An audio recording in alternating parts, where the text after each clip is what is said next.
everybody. I'm Frank Trattini. Find your power, live your dream. iStar Consultants, and I'm here with my friend Jeff Norris. He has a Facebook page. Let me read this so I don't screw it up. The Metabolic Tune-Up for Men. Metabolic Tune-Up for 40-plus men. That's right, Frank. Metabolic Tune-Up for 40-plus men. There we go. Those are men that are over 40, not for more than 40 men. But hopefully he's got a lot more men in that group. And I asked Jeff to jump on this call with me because in my view, body, mind, and spirit is so linked. All right. We have to address ourselves, body, mind, and spirit. And so many men think of, body is just, their physical body and diet and exercise. And it's so much more than that. And Jeff brings his expertise there, and he's very caring, and he cares about the people he works with in their lifestyle and getting the most out of their life, the best quality out of their life. So we have a very symbiotic relationship here as far as our messages are different. We work with different people, but in the work that I do with men, most of us have an issue with our fitness, or it's something that, we have to take care of. We have to pay attention to. It's just, if you're not, most of us aren't fortunate enough to be a gifted physical specimen that can eat whatever the fuck you want, when you want it, not work out, and maintain a healthy lifestyle. So, Jeff, why don't you say hello? Tell us a little bit about yourself. And also the cool thing is I'm in New Jersey and he's on the other side of the planet, which I think is so cool. But Jeff, tell us about yourself. Isn't that great, right? I'm in Malaysia. I'm a New Zealander living in Malaysia, speaking to you when you're in New Jersey. I think it's awesome. Yeah. Hi guys. Thanks, Frank, for having me on. I think it's absolutely awesome what you're doing with your group. Reaching out to these guys, helping them, supporting them. My journey is into nutrition and coaching and lifestyle. I guess it's my journey. I got overweight, I got stressed, I got sick. And when I think back on some of those turning points, it was kind of like I look back in my life and went, oh no, what the hell have I done? What have I done wrong? I seem to have made all these wrong decisions leading me to this point. And, I had problems in my body. I had pain in my body. When I got up every morning, it hurt to get out of bed. It's not a nice place to be. And I kind of said, there's got to be something else there for me. There's got to be a silver lining to what I'm going through at the moment. And I've got to get myself well. I've got to get myself healed. And where do I start? So I started looking at the underlying causes or roots. That was my problem. And that led me into nutrition, exercise, and lifestyle. And it's probably something which, as guys who are over 40, our bodies are starting to fail for very good reasons, that we're not addressing everything we need to address in our lifestyle. We are quite single-minded. We are quite focused. We're quite linear. So I thought, hey, come on, I need to help these guys. I'll do it for myself. I've done it for myself. What have I done? And I want to be able to share it with these other guys. So yeah, I'm looking for guys who are over 40 and generally the guys with the big fat bellies. Overweight white guys. Overweight white guys, but anybody. Yeah, pretty much, but generally with guys, right? Because they're making some fundamental mistakes, and we can help them. Yeah, it's there's fundamental mistakes. From what I've seen, it comes out a lot from ignorance. My background, part of my background is I was a certified personal trainer for over 10 years. And it's something that I still deal with some of my clients that because I can, right? I have that specialized knowledge. So my phone is ringing. My phone never rings.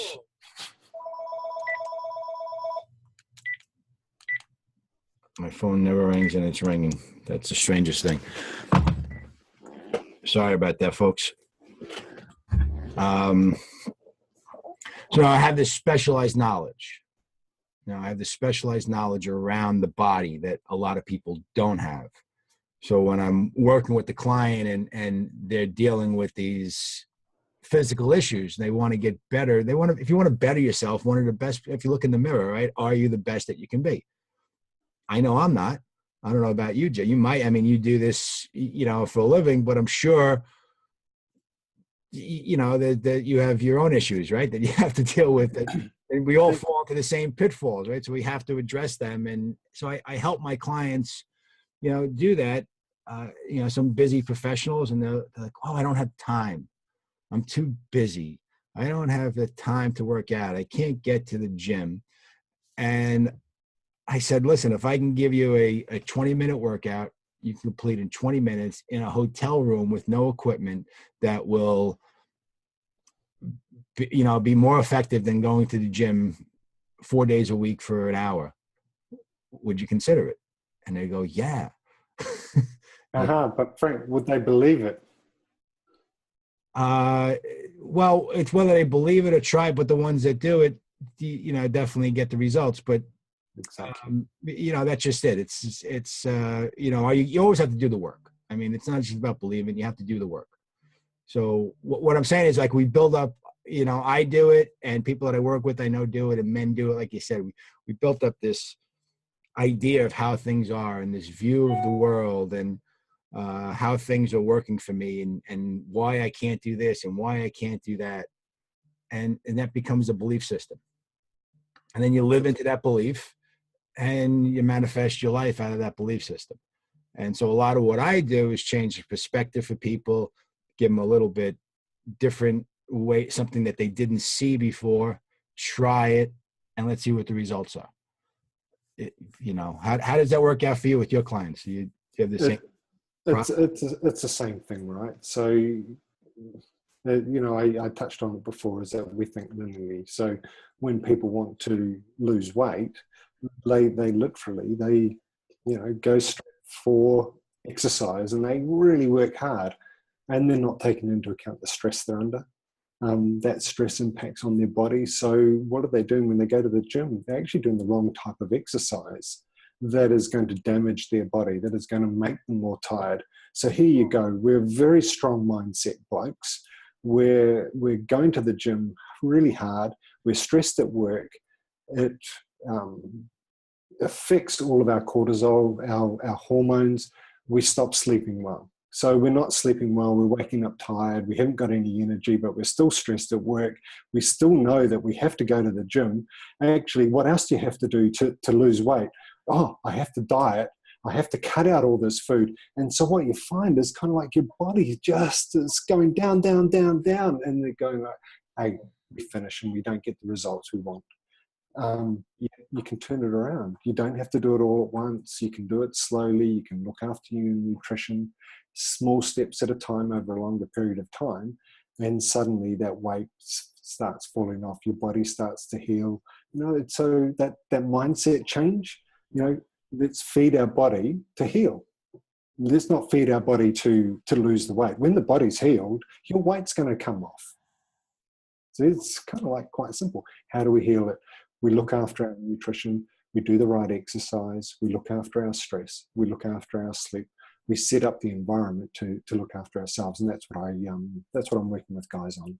Running through a plan, step by step, building the skills that get them to do that, so that they're changing their behavior more than anything else. Yeah, that changing the behavior is the tough thing, right? That's the challenge, right? It's the challenge in our life is the behavior. We have a choice in terms of whether or not we're going to go to the gym. We have a choice in the foods we're making. Some people actually don't. Their bodies is broken down sufficiently that's going to be causing them problems. But we've got to put somebody at choice. And how do you get them at making the right behaviors? Well, part of it is the right education. So you're getting the right information. And the next thing is actually practicing it.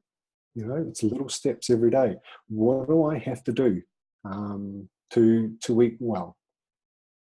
You know, how much do I need to eat? How many vegetables am I eating? That's a classic, right? How many vegetables are you eating, Frank? Sorry, mate, couldn't help but put you on the spot. But it's a simple thing, right? We need to eat vegetables. We're made to have vegetables. We don't do it at the moment. Right. Right. Yeah, definitely not enough. Not as much as I should.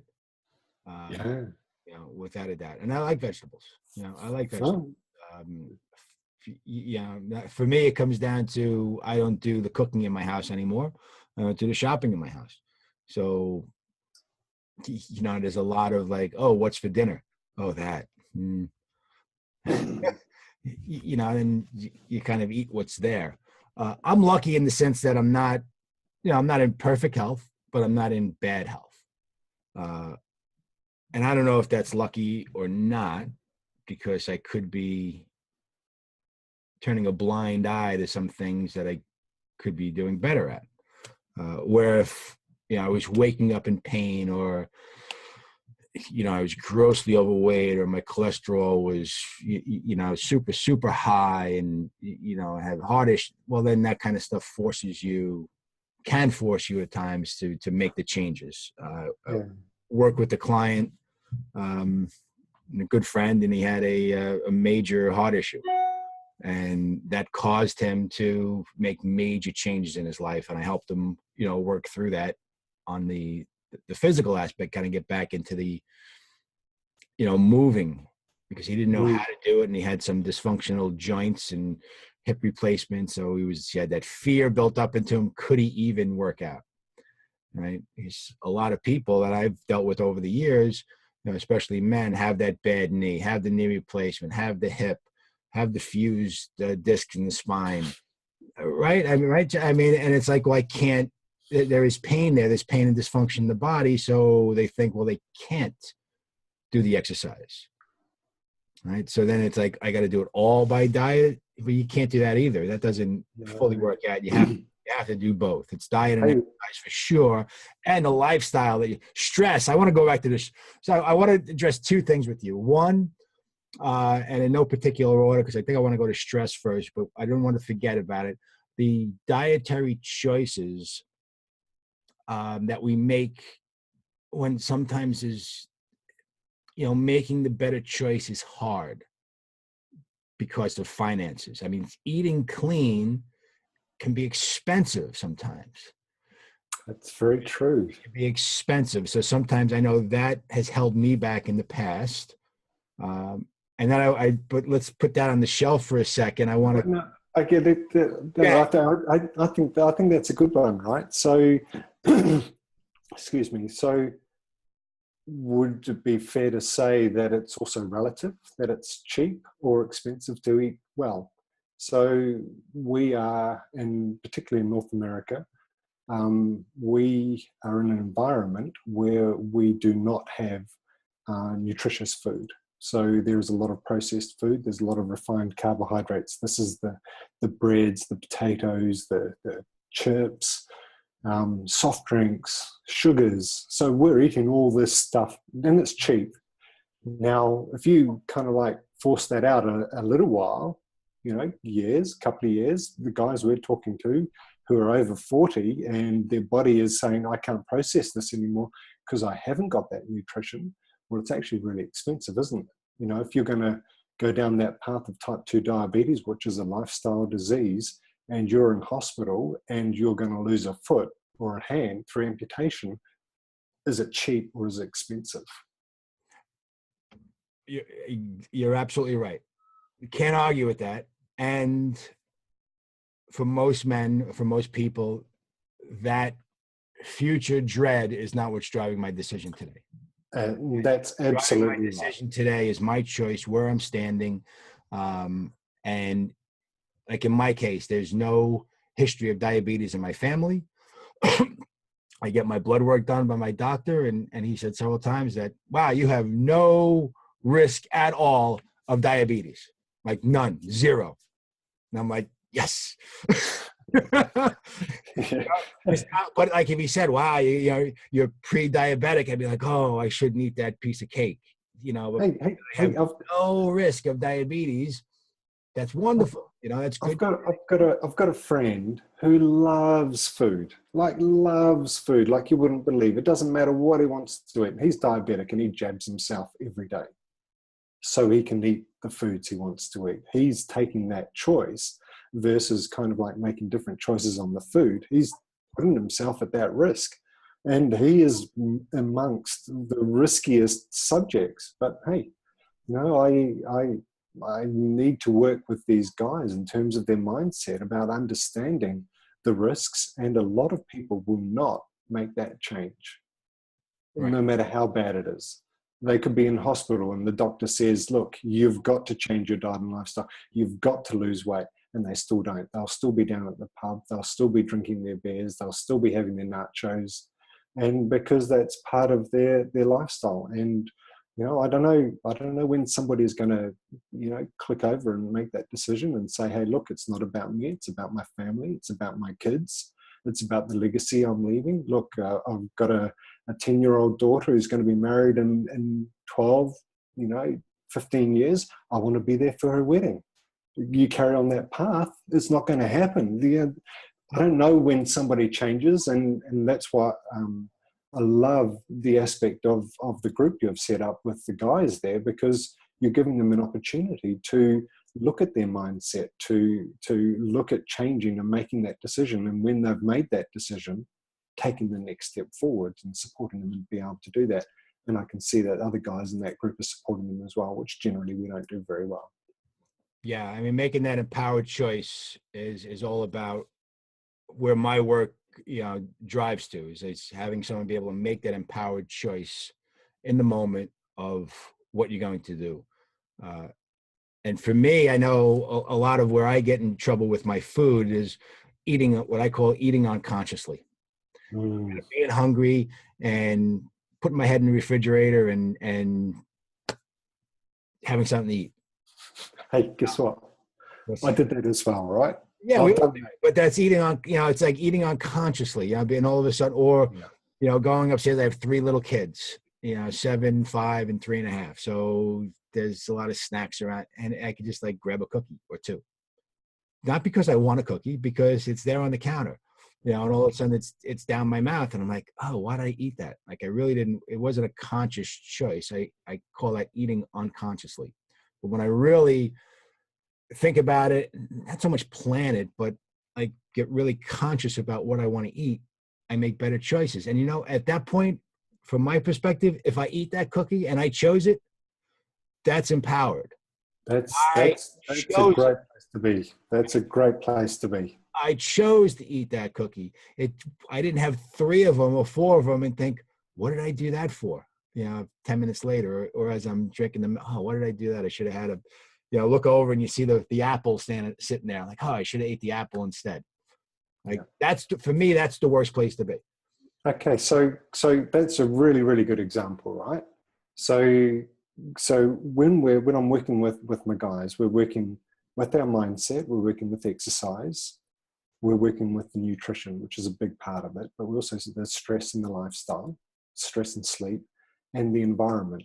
So when you use that example about those cookies being there in your environment, one simple thing to do is have a look at that environment and make that work for you. So make it more difficult that the cookies aren't there, so that you're actually having to go out and purchase the cookies. So you're kind of like giving yourself a little bit of time to make that conscious choice you're talking about. So when we create this environment that sets us up for success, suddenly those decisions become easier. But not necessarily easy, because there's a lot of stuff we like that's in our kitchen that we kind of like, I've got to have that. But it's a good one for the kids as well. Having fresh fruit that they like, just put it on the table, have it there for them. That's the first choice that they can go to. Yeah. The other thing that you mentioned, you brought up, which is very near and dear to my heart, is stress. And how stress, the effect it has on our lives. And I've actually do a talk for companies around stress and their employees, and how costly it is. right? How costly stress is. And I can't remember the number, but it's like an amazing, it's like in the billions of dollars, how much stress causes companies. Yeah. From people getting sick, from people being out of work, just getting common cold, stuff like that, and taking a couple of days off from work, and then infecting other people. And what I always look at as stress is I think stress gets a bad rap, right? Because no one ever says, "Oh, I'm so stressed." Well, exercise is stress. Mm. Right? Gravity is stress. I mean, gravity puts stress on our body that makes our bones denser. Right? And that's why when astronauts go up into space, they can't be up there too long because there's no gravity, so their bones get soft. And so they have to do up to the whole reintegration when they come in, and that'll has to be timed out because there's no stress on the body. So our body is made to handle stress, and I think it gets a bad rap. And a lot of people, my clients in the past, especially when I was doing the personal training, I would say, well, how much stress do you have in your life? What do you do with it? And so many people would say, well, I handle stress really well. And my question was like, well, why do you handle it? Right? Because me, when I'm handling something, it's in my hands, like I'm holding on to it. And I say, well, you don't want to handle stress. You want to manage your stress. That's absolutely right. You cannot live a stress-free life. You just can't. I challenge anyone that says they live a stress-free life, because if they did, my context of it, they'd be floating off the ground because there'd be no gravity. So there's always stress. You wouldn't be working out because you're constantly stressing yourself. Well, So when you talk about stress, what are you speaking to? Well, it covers everything, right? So,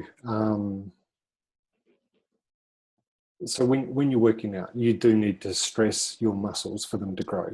Guys over 40, we are designed that our muscles are going to decline. Everybody, all humans, their muscles are going to decline as we get older. So what do you have to do? You have to build your muscle mass to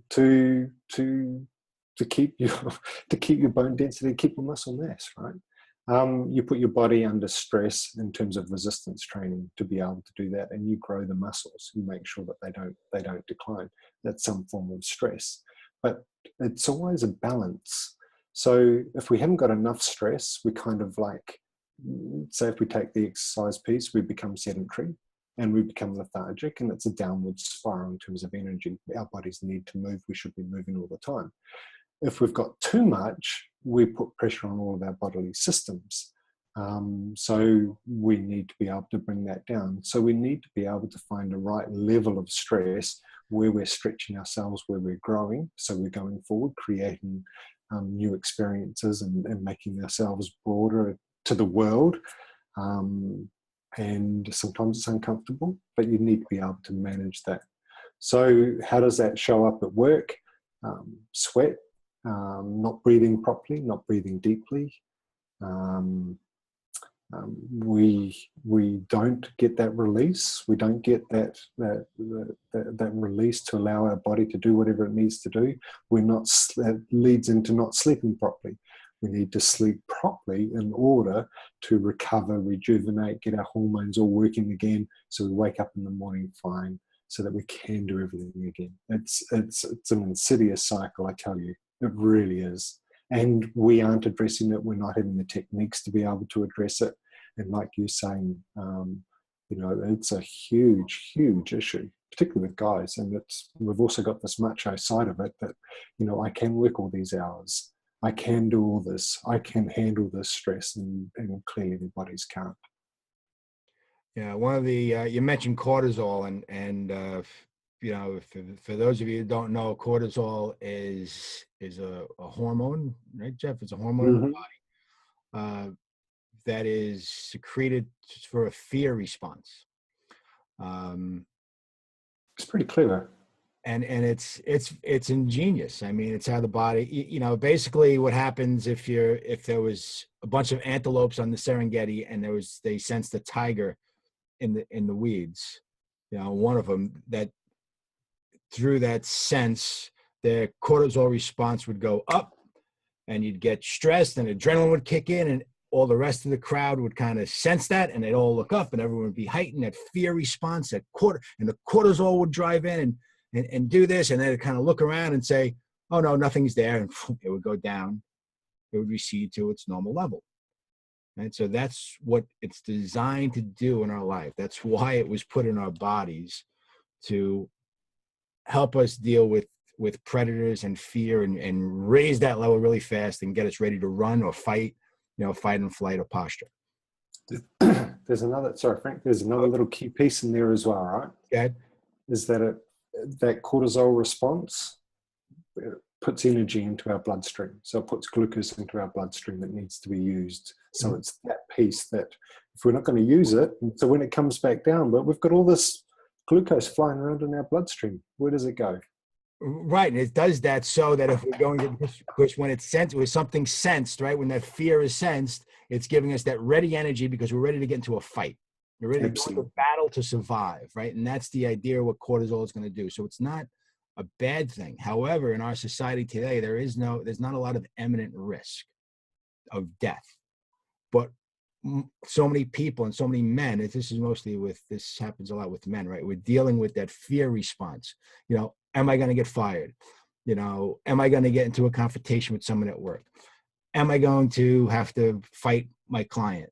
Am I going to have to make a fight with my customers? You know, it's all of this. You know, is the economy, if you're in business for yourself, is the economy favorable so I can make money?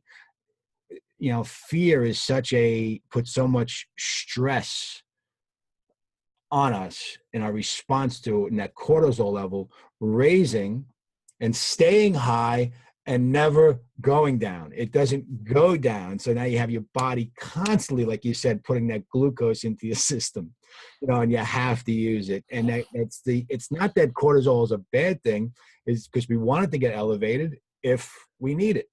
Yeah, however, it goes up and it never comes down. It's always at this heightened level. If you're working at that heightened level of fear and expectation, if you're in sales and you're constantly getting bombardment with, if you don't make your number, we're going to fire you. Like, that's fear. You're living in a high stress, high fear, and in your body, the cortisol level is going up. And just like you said, that glucose is running through, and you're not working out, you're not using it because you're on the telephone trying to make your number. So yeah, what happens then with biologically with all that, the glucose then goes to fat, blah, blah, blah, blah, blah.